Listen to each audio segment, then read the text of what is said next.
Do të vim të flasim për studentët, me mua është bashkuar një student ekselence, është Igli Tole nga Fakulteti Ekonomik, mirë se erdhët. Faleminderit dhe kënaqësi që jam nga televizionet, mund themi tribut demokracisë tani për tani në Shqipëri, duke qenë se është i vetmi televizion që ka transmetuar si protestën përpara teatrit, po edhe protestën tonë në mënyrë direkte dhe në mënyrë të pa lodhur, që duam t'i falenderoj. Ne kemi bërë detyrën. Igli, në fakt do doja të flisja fillimisht për protestën e ditëve të fundit. Duket është e qartë ka më pak protestues, më pak student. Çfarë po ndodh? Atëherë, janë dy, për mendimin tim dhe për mendimin e shumicës për ne, janë dy faktorët kryesorë që kanë sjell këtë paksim të radhëve tonë, ose pak në këto ditë, ose në 2 ditë e fundit, dje dhe sot.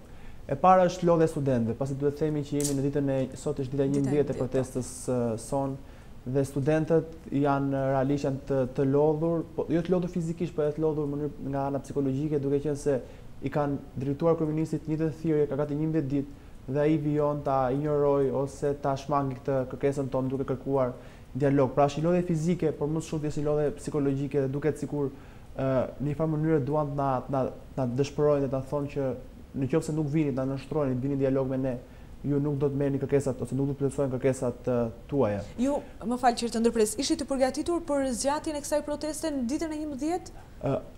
Skenari, do të thënë, ekziston një skenar në fillim të protestës dhe nuk dinin kur kryeministri dhe ministri i arsimit do të na plotësonin kërkesat tona. Dhe kjo ishte arsyeja pse afati i protestës son ishte i pacaktuar. Pra ne ishim gati të protestonin deri në momentin që ne do të na plotësoheshin kërkesat bazike të cilat kishim shtruar. Dhe duke kthyer te çështja fillestare, arsyeja e dytë dhe që mendoj që është edhe arsyeja më kryesore në këtë rast është edhe involvimi i forcave partijake.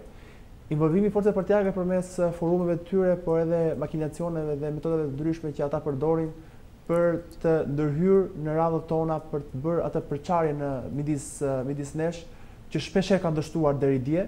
Sot duket sikur kanë bërë një javë përpara, por që ne ditën e hënë, duke u rimbledhur përsëri masivisht, siç ka ndodhur gjatë javës së kaluar, do të tregojmë që ne nuk kemi të përfshirë politikisht dhe por me mesazhin që kushdo që e ndjen vetën pjesë të kauzës son mund ta bashkohet në mënyrë qytetare dhe të shprehë dhe ai atë pakënaqësinë për nivelin arsimor në cilën ndodhet Shqipëria sot, ku studiojnë fëmijët e tij, nipërit e tij ose vetë ai. Igli, por ndërkohë nga forumet e partive, janë forumet rinore, duhet theksuar, forumet rinore të Vizjes Socialiste për Integrim dhe FRPD, por edhe Freshit Socialistëve, deklarojnë dhe thonë se në fakt edhe ata janë studentë dhe kanë të njëjtat probleme, prandaj bashkohen. Është absolutisht e vërtet. Çdo student është i mirëpritur të na bashkohet kauzës son, por pa flamur partijak. Pra, ai duhet lërë në shtëpi dhe tek selia e partisë flamurin dhe bindet e tij partijake dhe dalë aty të luftoj ose të na bashkohet për kauzën tonë. Në momentin që ai është i paveshur me këtë mantelin e partisë, ai është absolutisht i mirëpritur tek ne, por jo që të shpërndaj mesazhe kontroverse ose diversione të ndryshme për të bërë atë përçarjen e grupit kompakt që ne kemi krijuar gati për 10 ditësh, 11 ditësh. Mund të na tregosh një rast nga kjo protestë që vijon prej 11 ditësh? Çfarë ndodh kur ndërhyjnë partitë? Çfarë grupesh duan të krijojnë? Po, rasti konkret është ditën e martë që ishte vendosur ultimatumi për kryeministrin në orën 16, orën 4, për të plotësuar kërkesat tona. Dhe në momentin që ky ultimatum mbaroi, pati si u parasytyrua dhe media, pati atë përplasjen midis studentëve të papërfshirë politikisht dhe studentëve përfshirë politikisht. Pasi studentët me përfshirje ose me involvim partijak donin ta drejtonin turmën, është psikologjia turmës që njihet gjerësisht e Freudit, donin ta drejtonin turmën drejt kryeministrisë për ta kthyer protestën tonë politike. Por çështja është që ne kërkesat tona kemi drejtuar ministrisë dhe përmes kësaj këshillit këshillit ministrave dhe vetë kryeministrit. Dhe kjo është arsye pse ne studentët e vërtet nuk donim të bashkoheshim tek kryeministria ditë dhe që krijoi kaos e përplasja asaj dite, por që më pas gjërat u shëshuan. Po, pse zgjodhet më pas, të ndalojmë edhe te ky detaj, pse zgjodhet për të bashkuar tek kryeministria, aty ku jeni edhe sot në fakt? Ndërtimi tek kryeministria erdhi për arsyeën që u shpjegova më sipër për shkak të lodhjes. Ne kishim gati 8 ditë që ishim para ministrisë në rruga e Durrësit, në bulevard, dhe ne nuk patëm asnjë përgjigje më minimale nga ana e ministrit përveç ditës së parë që ra pika 4 e VKM-s numër 288 dhe nuk patëm asnjë përgjigje më nga ana e ministrisë. Dhe mbasi u drejtuam ndër parlamentit ku janë gjithë të zgjedhurit tan ku na përfaqësojnë, ne vendosëm që ta zhvendosim protestën drejt kryeministrisë, por që nuk më të jemi akoma në mëdyshe nëse do të vijnë të qëndrojnë përpara kryeministrisë apo ditën e hënë do të zhvendosim përsëri drejt ministrisë që mbetet të vendoset siç kemi vendosur gjërësisht në gjithë këto ditë në mënyrë unanime nga gjithë ne në shesh. Ndërkohë ka pasur deklarata nga studentët kanë kërkuar një mbledhje të jashtëzakonshme të kuvendit dhe morën një kundërpërgjigje të shkojnë studentët në kuvend të ulen dhe të diskutojnë me kryeministrin. Cila do të jetë zgjidhja? Kjo është një farë mënyrë, kjo është një test për dialog që kryeministri ka kohë që e bën. Po, artikuluar nga numri 2 socialistëve. Ne në shesh kemi qenë çdo ditë më shumë se 10.000 deri në 40.000 student dhe dim që salla kuvendit nuk kanë më shumë se 140 deputet, prandaj kjo gjë është gati e pamundur. Ne kemi kërkuar mbledhjen e një mbledhje të jashtëzakonshme të parlamentit për të marrë në shqyrtim kërkesat tona dhe nevojat tona. Por jo që ne të jemi të vetë në mënyrë personale në pjesë e kësaj mbledhje, pasi ne nuk jemi të përzgjedhur. Ne jemi thjesht qytetarë që kërkojmë drejtat tona të realizohen dhe më pas të rikthehemi procesit normal të mësimit, pasi duhet të jemi të sinqertë që ka kaluar më shumë se 10 ditë, 11 ditë dhe kemi humbur goxha ditë leksione, seminare që duhet ti arrijmë dhe duhet ti ezaurojmë. Ka një kosto për ju edhe kjo. Absolutisht. Por ndërkohë, a ka një ndryshim në qëndrimin tuaj apo të paktën ndoshta po e mendoni të uleni në dialog me kryeministrin, ai vijon me ftesat e veta edhe në daljet publike, edhe në rrjetet sociale, është gjatë gjithë kohës duke u pritur, madje edhe para një ore ka bërë një tjetër reagim. E kemi parë postimet e kryeministrit dhe i ndjekim në mënyrë të vijueshme edhe në formë komike, por duhet të themi që masa janë kompakte është për të mos kaluar në dialog, pasi nuk kemi çfarë të dialogojmë ose negociojmë në ato 8 kërkesat tona bazike. Ne nuk kërkojmë asgjë të jashtëzakonshme, asgjë mund të themi luksi, ne kërkojmë thjesht që të jetojmë si qytetarë të dinjësishëm dhe të zhvillojmë një proces mësimor të jetë normal. Prandaj në momentin që zoti kryeminist realizon të kërkesat tona, atëherë ne jemi të gatshëm për të dialoguar me të për kërkesat që do të vijojnë për ta përmirësuar akoma më tej sistemin ton arsimor. Por duhet thënë që ka dhe studentë ose disa grupacione që mendojnë që nga efekti lodhjes që observojmë më sipër janë gatshme të kalojnë në dialog, por që janë shumë pak dhe mendoj që nuk do arrijë situata deri aty. Shkaktar për kryeministrin të shmangjes së dialogut janë partitë opozitare nëpërmjet ndërhyrjeve nëpërmjet forumeve. Është e vërtet? Atëherë ne nuk duhet të bëjmë diçka të qartë, ne nuk i ndajmë të majtë të djathtë, për ne jemi apolitik, në kuptimin që ne nuk kemi përfshirje politike. Pra, si kundër gjithë anëtarët e Freshit ose të PS-s, PD-s, LSI-s, për ne janë gjithë njësoj. Ne nuk kemi synim të zdojmë as kryeministrin, as ministrin, nuk kemi asgjë personale me ta.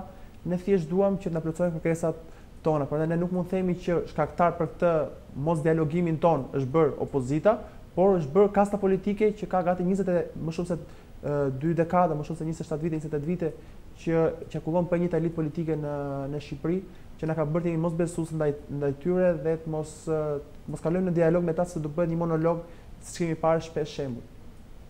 Në qartë. Ndërkohë, Igli, ju jeni një student ekselencë në Fakultetit Ekonomik në vitin e 5 master, dua t'ju pyes sa e vështirë është të kesh kaluar të gjitha vitet, etapat nga viti i parë deri në 5 master në kushtet që është sot universiteti dhe Fakulteti Ekonomik. Edhe duke qenë se në viti fundit master shpesh më pyesin edhe pse zgjedh dalësh protest, por që është shumë normale, pasi un kam një motër e cila sapo ka hyrë në auditoret e universitetit dhe e di realisht se çfarë problematikash ka universiteti dhe dal si përfaqësues i studentëve, si një student për brezin tim, por edhe për brezat pasues mos kenë këtë nivel arsimor dhe këtë nivel në auditoret e universitetit.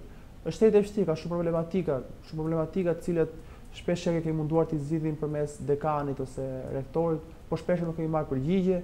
Prandaj ne i drejtojmë tashmë një zgjidhje, kërkojmë një zgjidhje nga ana e kryeministrit ose nga ana e ministres, pasi problematikat domethënë është bërë një zullum i madh i problematikave që nuk mund të zgjidhen dot më brenda në universitet, por ka një zgjidhje dhe një platformë të gjerë politike nga ana e kryeministit për ta zgjidhur këtë problematikë në cilën ndodhet sot universiteti. Se do doja t'ju pyesja pikërisht për deklaratën e kryedemokratit Basha. Një brez i ri në politik, një elitë e re. Ju si e shikoni?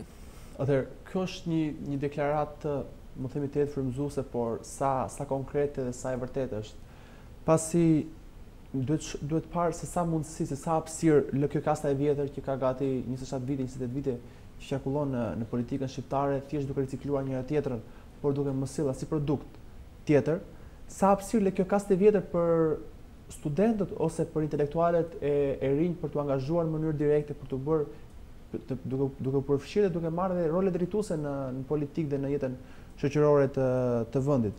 Duket sikur sot ky nuk po lën shumë hapësirë, pra thjesht ata bëjnë propagandë ose vetëm e kërkojnë të mbështetjen ose angazhimin e të rinjve vetëm në rast fjalimesh ose kongresesh, por që në të vërtetë hapësira që ata lën është teje të pakët, por edhe ka një problem tjetër, duke qenë se të rinjtë e sotëm e kanë kuptuar që problematika më e madhe e këtij vendi është politika e kasta drejtuese, të cilët janë të gjithë pothuajse njësoj, si të majt, si djathtë, dhe nuk përbën një ndryshim nëse për ne, nëse vjen e majta apo e djathta, pasi do të jenë njëjtat figura, njëjtat interese që qarkullojnë. Dhe për këtë arsye, politika nuk është një habitat i përshtatshëm për ne, për njerëz me virtyte, për njerëz me vlera, për të angazhuar, pasi kjo gjë mund ta bëj pis nesër pas nesër.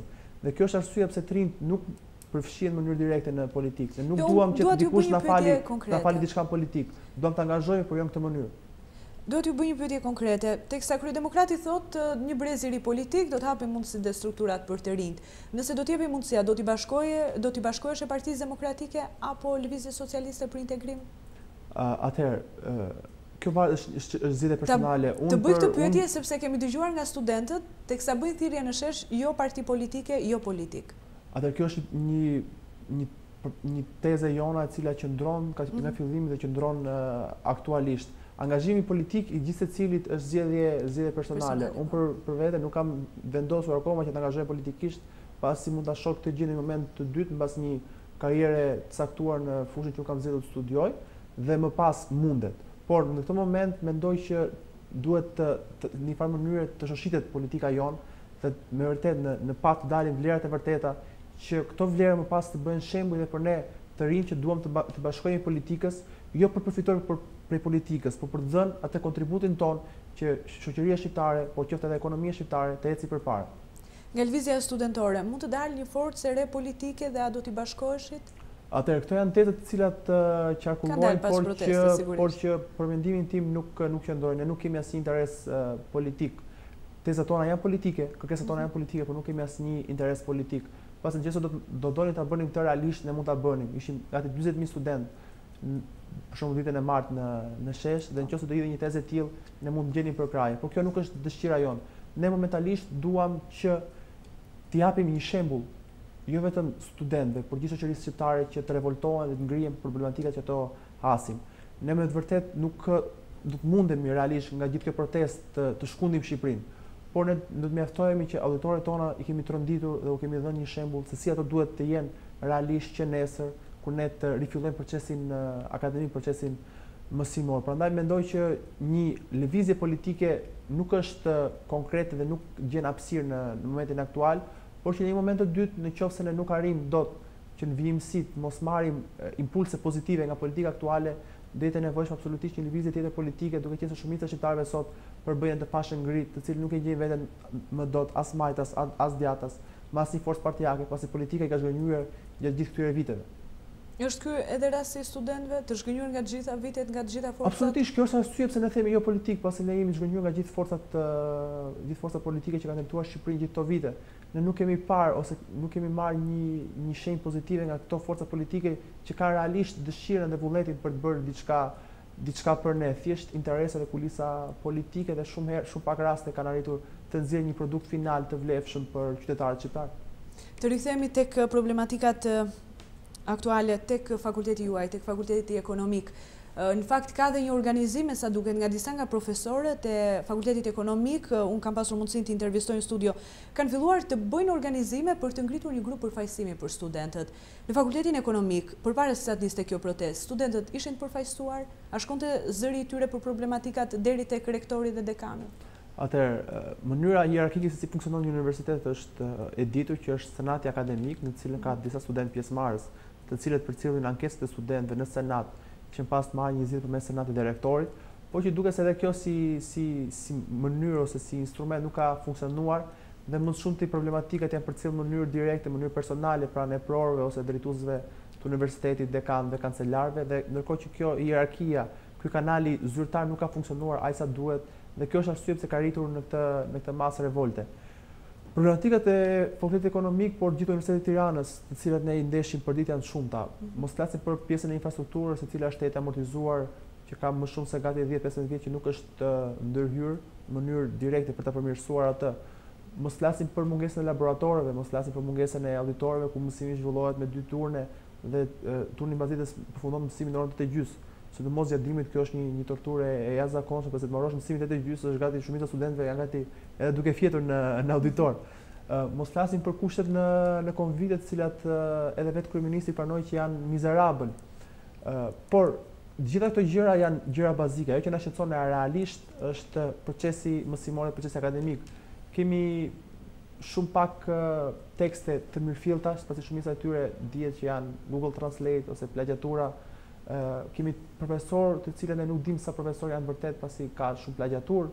Pra janë shumë problematika që janë bashkuar dhe kanë sjellë këtë mas revolte dhe që mendojmë që përmes kësaj proteste të japim një zgjidhje që ne nuk presim që ditën e parë mbas protestës situata të ndryshojë nga natë të bëhet ditë, por të kemi shenja ose hapa konkret nga ana e institucioneve drejtuese, nga ana e qeverisë, por edhe dekanateve dhe rektorateve, të cilët shprehin vullnetin e tyre për ta ndryshuar, ta pranojnë atë realitetin dhe pas të japin shembujin e tyre për ta ndryshuar këtë realitet.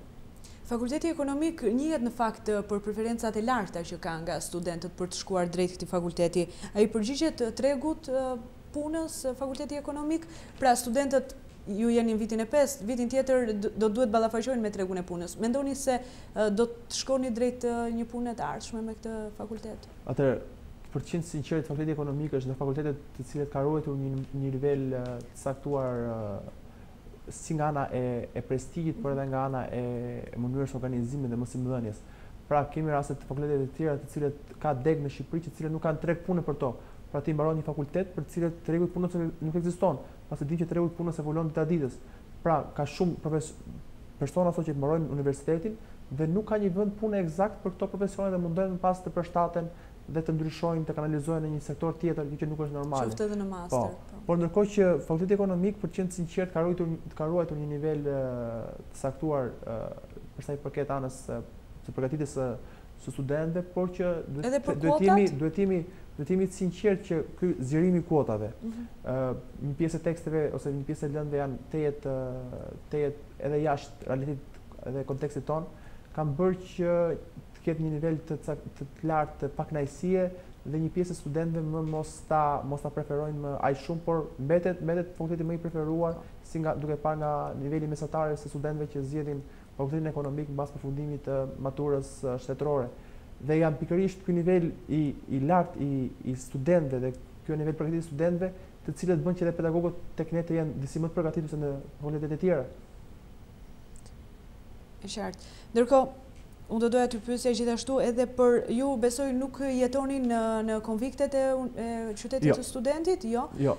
Por besoj jetoni në një auditor, në një kurs ku keni shumë nga shokët tuaj të klasës. Dhe kjo është arsyeja pse unë kam qenë. Dhe jeni dhe shumë pranë në fakt të qytetit studentit. Ndërparë, absolutisht. Kjo ka qenë arsye që unë kam qenë ndërparë që ka shtruar këtë tezën e kurseve në konvikte, pasi kemi shumë mikesha të cilët jetojnë në këto godina që janë tejet amortizuara, janë tejet shnjërzore, tejet mizerabël, në cilët nuk mund të jetojë një student që pas të japi një nivel të saktuar produktiviteti në bankat ose në auditoret e universitetit. Pasi gjithçka është rrjedhoj e nivelit në cilët ti jeton. Nuk mund të jetosh në kushtet e një stalle dhe më pas të japësh një nivel të caktuar intelektual. Janë gjëra që janë në kundërshtim me njëra tjetrën. Igli, ju jeni një student ekselencë në fakt. Çfarë përfitime shka një student ekselencë, apo çfarë favore shka nga Universiteti Shtetëror? Atëherë, përveç se këtij emrit ose etiketimit, kemi përjashtimin nga tarifa e studimit, duke qenë se studentët e ekselencës janë praktikohet aktualisht? Po. Kjo do të thënë që është një gjë që praktikohet për gati 50 vitesh në Universitetin e Tiranës për universitetet e tjera, që studentët e ekselencës nuk paguajnë tarifën e shkollimit, plus e marrin edhe një bonus vjetor për të siguruar, për të mbuluar një pjesë të shpenzimeve të tyre, të cilët shpeshherë mund të jetë jo i mjaftueshëm për të realizuar gjithë nevojat, por që është një ndihmës. Por që realisht duke parë kolegët tanë në universitetet të tjera europiane çfarë bonuse shkan, çfarë përfitime shkan për tregun e punës, për praktika të ndryshme, leadership të ndryshme, angazhimin e botën akademike më pas lehtësira për zhvilluar procesin e doktoraturës në universitet, mendoj që jemi akoma shumë larg, por që prandaj dhe jemi aty në protestë që ta ndryshojmë këtë realitet. Janë bashkuar me ju në protestë studentët e tjerë të ekselencës? Absolutisht, janë bashkuar student. Ne kemi thënë që ne jemi të gjithë student, pra kur shkojmë aty nuk është se ka student si son kryeministri mbetës apo ekselent. Jemi gjithë student cilët kemi dalë aty për të mbrojtur dhe për të luftuar për të drejtat tona. Si konsideruat etiketimin e kryeministrit për ngjeles? Edhe pse ka kundërshtuar publikisht që nuk e kishte për gjithë studentët. Nuk mendoj që duhet i kushtojmë shumë rëndësi asaj deklarate, pasi për mua më shumë ishte një deklaratë në moment nxitimi dhe në moment pa përgatitur, pasi dhe suksesi i lëvizjes sonë ishte që ishte një lëvizje tejet spontane. Pra ne nuk i lam kohë organeve drejtuese, po edhe forcave partijake për të na bler ose për ta devijuar atë kursin ton ose kursin ton të lëvizjes. Dhe të kapur në këtë, mund të themi, dhe gafil ose pa përgatitur, bëhen edhe të tilla deklarata të cilat më pas kundërshtohen ose thuhet që kanë qenë të keq kuptuara ose të panevojshme, por që u bën dhe ne edhe disi kërkoi kryeministri për këtë gjë, neve na mjafton. Kryeministri në fakt kërkon të dialogojë me studentët edhe për çështjen e tarifës, që sipas tij duhet ulen për të diskutuar, pasi nuk mendon se të gjithë studentët duhet përfitojnë të njëjtën të përgjysmimin e tarifës, por duhet ketë një ndarje siç ndodh tani të paktën, për studentët e ekselencës të mos paguajnë dhe të varet sipas nivelit të studentëve. Ju jeni student ekselence, mendoni se duhet keni të njëjtin përfitim nga tarifa si të gjithë studentët e tjerë? Atëherë, është dhe një nga kërkesat. Kërkesa jonë është që tarifa e studimit të përgjysmohet në masën 50%, pra të paguhet gjysma tarifës. Nëse niveli mesatar i tarifës tani në universitetet publike është diku te 35.000 lekë të reja, të shkojnë diku te 17.500 lekë të reja. Ndërkohë që për studentët e ekselencës besoj që do vijojë një praktikë që mos e paguajnë, madje kryeministri tha që edhe do të shtojnë edhe studentët që janë në intervalin 9 deri në 10, pra dhe studentët e 9.4 ose 9.5 ta përfitojnë në masën 100% rimbursimin dhe mbulimin e tarifës. Por mendoj që këtu nuk është se ka shumë vend për dialog, pasi është shumë e thjeshtë të merret një vendim për ta përgjysmuar tarifën dhe më pas të gjendet mënyra tjera ose alternativa tjera që ndihmojmë edhe studentët që të intervalit për shembull 9 deri në 10 të cilët do ta marrin 100%. Pikërisht për këto, nuk është mirë të diskutoni për këto që po diskutojmë bashkë. Kjo është diskutimi i momentit të dytë. Pra, duhet realizohet për gjithë studentët përgjysmimi i tarifës dhe më pas ne jemi të gatshëm, jemi të treguar të gatshëm për të dialoguar dhe të biseduar për se si do të shtyhet më tej kjo reformë ose kjo politikë e re në nivelin e drejtimit të Universitetit të Tiranës. Por që gjëja më e rëndësishme është e para tarifa dhe e dyta është edhe ligji i arsimit të lartë, të cilën ne jemi munduar dhe kemi menduar që duhet hidhet poshtë, pasi nuk është një ligj tejet i studiuar, nuk është një ligj i cili përgjigjet kontekstit në cilët ndodhet universiteti në Shqipëri, por mbi të gjitha është një ligj i cili nuk ka marrë diskutimin, miratimin dhe nuk është përfshirë në mënyrë direkte studentët dhe profesorat e universitetit për të menduar se si ky ligj mund të vendoset në funksion të studentëve në procesit akademik, por është një ligj i cili na u propozua, na u vendos në tryezë dhe ne nuk është se kishim të drejtë ta kundërshtonim aprovonim, pasi thjesht u miratuar në parlament. Argumenti për të mbrojtur përballë jush i mazhorancës është se studentët nuk e njohin këtë ligj në detaje. Sipas kryeministrit, ka studentë që nuk e din fare, nuk kanë lexuar një nen të këtij ligji. Kush ju ka këshilluar për ta kërkuar rrezimin e plotë të ligjit? Ju keni bërë disa kërkesa dhe kërkesa për të urrëzuar ligji. I gjithë ka ardhur më vonë në fakt. Atëherë ne si fillim kemi kërkuar amendimin e një pjese të neneve të ligjit për arsimin e lartë dhe po ashtu dhe rrezimin e VKM-s ose pikave të VKM-s të miratuar në numër 288 të 21 maj 2018. Por që më pas duke diskutuar me njëri tjetrin, po edhe me studentë fakultetit juridik të cilët kanë një kompetencë më të lartë, ekspertizë më të lartë për sa i përket pjesës legale, sa ne studentët e fakulteteve të tjera, dhe duke u përballur ditës ditës me problematika që sjell ky ligj, ne menduam përse tani të qëndrojmë ta arnojmë këtë ligjin e arsimit të lartë, pra të vendosim amendament, të kërkojmë rrezimin e VKM-ve, pasi ky ligj do kërkojë edhe VKM të tjerë, që do të jenë akoma më të dëmshme për Universitetin e Tiranës, ose për gjithë universitetin në përgjithësi. Pra, pse të vijojë një proces të pandalshëm, të vijueshëm, miratimi VKM-sh, amendimesh, neneve të tij, sesa ta rrezojmë këtë ligj dhe të mendojmë një alternativë më të mirë, të cila do të ishte edhe më gjithëpërfshirëse dhe më në ndihmë të universitetit. Kjo, pra, kërkesa juaj për të urrëzuar i gjithë ligjin në blok është pjesë e 8 kërkesave tashmë, është një kërkesë e re. Absolutisht. Është pjesë e 8 kërkesave tona. Pra ne nuk kërkojmë që ky ligj të vijojë të drejtojë ose në bazë të këtij ligji të Pra, funksionerëve të Tiranës. ju nuk do të pranoni negociata as për këtë pikë për të amenduar dhe disa nga nenet ndoshta? Po kjo mendoj që është një gjë shumë e thjeshtë dhe shumë e lehtësisht aplikueshme, pasi nuk kërkohet që më tashmë të mendohet për amendime të pjesëve të caktuara të ligjit, por që ky ligj për një periudhë caktuar të vijojë të funksionojë dhe më pas mbas 6 muajsh duke ngritur grupet e punës, duke përfshirë ato ekspert, student, profesor, drejtues nga Ministria e Arsimit, të mendohet të shpalosin alternative e re, që më pas të mendohet që kjo të kalojë në formën e projekt ligji dhe më pas kalojë në ligj në formë definitive. E keni ndjekur debatin e kryeministrit me rektorët në largësi, pasi kur u vendosën përballë nuk patën mundësi të përgjigjeshin kryeministrit. Dua t'ju pyes në Universitetin e Tiranës, Fakultetin Ekonomik, rektorët a janë në dieni për problematika që keni pasur gjatë viteve pas miratimit të reformës në arsim? Ne kemi paraqitur shpeshherë ankesat tona dhe pakënaqësitë tona si për rektorin, si për dekanët, shpesh kemi marrë përgjigje, shpesh nuk kemi marrë përgjigje, por mendoj që edhe ajo mbledhja ose ai takimi organizuar nga ana e kryeministrit me dekanët dhe rektorët e gjithë universiteteve, mendoj që ishte pjesë e asaj metodës që përdor kryeministri për fajsuar një palë tjetër. Pra në atë mënyrë u gjet fajtori ose u gjet pseudo fajtori i problematikës që ekziston në Universitetin e Tiranës ose në gjithë universitetin në përgjithësi. Por mendoj që problematika shumë e thellë ka bënë me mënyrën e qeverisjes, me filozofinë e qeverisjes, sa thjesht me disa dekanë ose rektorë të cilët kanë përfituar ose kanë përdorur postin, por që mendoj që këto janë problematika shumë të vogla në krahasim me gjithë problematikave në përgjithësi. Igli, çfarë presim të ndodhë ditën e hënë ose nesër është e diel përsëri fundjavë? Atëherë, ditën e hënë e presim që të kemi përsëri një dalje masive studentëve në manifestim, në protest. Dhe po ashtu presim dhe lutemi dhe dëshirojmë që të kemi dhe një mbështetje më të madhe nga ana e qytetarëve të Tiranës, qytetarëve të thjeshtë, nga ana e intelektualëve, për të na mbështetur kauzën tonë, duke bërë pjesë e jona e problematikave tonë, pasi nëse sot ata nuk i prek shqetësimi për universitetin, patjetër që nesër do t'i prek, pasi mund të jenë prindër të rinj që fëmijët e tyre më pas të shkollohen në universitete, ose mund të jenë prindër të cilët fëmijët e tyre janë tashmë në sistemin parauniversitar, por që domosdoshmërisht kalojnë në sistemin universitar. Prandaj, nëse ata na bashkohen neve sot, do të kemi një të ardhme më të mirë për universitetin dhe pasi të ardhme më të mirë edhe për gjithë Shqipërinë, pasi do të jenë këto studentët e sotëm të cilët do të marrin në drejtim sektorët më të rëndësishëm të ekonomisë dhe jetës shoqërore në Shqipërinë nesër, dhe që do të mendoj që ta çojnë Shqipërinë më tej qoftë edhe në Unionin Evropian. Ka qenë mjaftueshme mbështetja që keni marrë deri tani të paktën?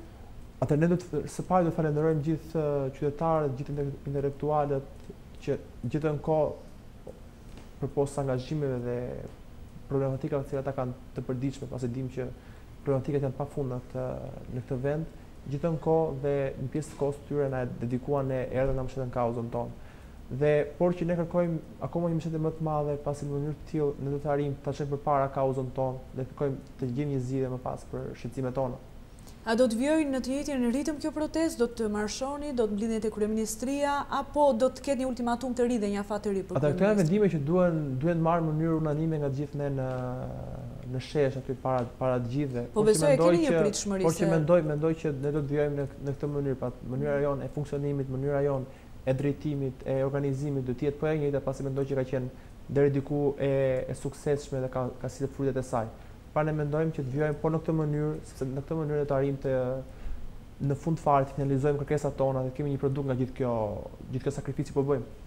Bllokim rrugësh deklaronte një nga studentët në megafon rreth një orë më parë. Edhe kjo është një alternativë e cila po diskutohet gjithmonë e më shumë për ta bërë më faktor impakti protestën tonë, lëvizjen tonë dhe kërkesat tona. Dhe kjo mund të realizohet, mendoj që ditën e hënë mund të kalojë edhe në këtë fazë për ta përshkallëzuar në një farë mënyre protestën dhe për ta bërë akoma më shqetësuese si për mënyrën normale të funksionimit të qytetit, që edhe në një farë mënyrë të impaktojë edhe drejtuesit për të dhënë një zgjidhje shqetësimeve tona, kërkesave tona. Qëndresa gjatë natës përpara kryeministrisë, pse nuk ka gjetur një mbështetje të gjerë nga studentët që protestojnë prej 11 ditësh? Po, timi sinqert, ajo është një sakrificë të jetë sublimet, që qëndrosh më shumë se 24 orë, sidomos në temperatura ekstreme, si jemi në muajin dhjetor mes dimrit, para kryeministrisë pas një kusht normal, kusht minimal, është jetë e vështirë. Dhe kjo është arsye pse nuk ka pasur një mbështetje të madhe, por dua të gjej mundësinë që t'i falenderoj gjithë ata që kanë sakrifikuar deri në këtë mas, që qëndrohen edhe gjatë orëve të natës, që temperaturat shpesh shkojnë edhe në ekstrem, në minus, dhe këtë gjë e kanë bërë në mbështetje të kauzës. Dhe ne jemi të gjithë gatshëm që këtë sakrificë ta bëjmë të gjithë derisa kërkesat tona të realizohen. Në momentet që flasim, protestës janë bashkuar edhe studentë nga qyteti i Shkodrës. Ju janë bashkuar për ditë me radhë protestues? Në mënyrë vijueshme nga qyteti i Elbasanit, qyteti i Shkodrës, qyteti i Korçës, sepse edhe ata janë studentë. Kjo nuk është një shqetësim vetëm për studentët e Tiranës. Ne jemi bashkuar edhe studentët nga universitetet private shpesh. Edhe shpesh duke mos pranuar ato urdhrat e dekanëve ose drejtuesve të universitetit jo publik ose universitetit privat, por janë bashkuar sepse ata i ndjejnë këto shqetësime, kanë miq të cilët studiojnë në universitetet publike, i prekin në mënyrë direkte problematikat e studentëve në universitete. Igli, unë të falenderoj shumë për këtë bisedë në studio. Lutem, shumë kënaqësi dhe ju falenderoj edhe ju për shpalosjen në mënyrë dhe pasqyrimin e plot të protestës dhe lëvizjes sonë dhe urojmë që të gjithë gjejmë një zgjidhje jo vetëm për studentët, por për gjithë Shqipërinë. Do të shkojmë tani në publicitet.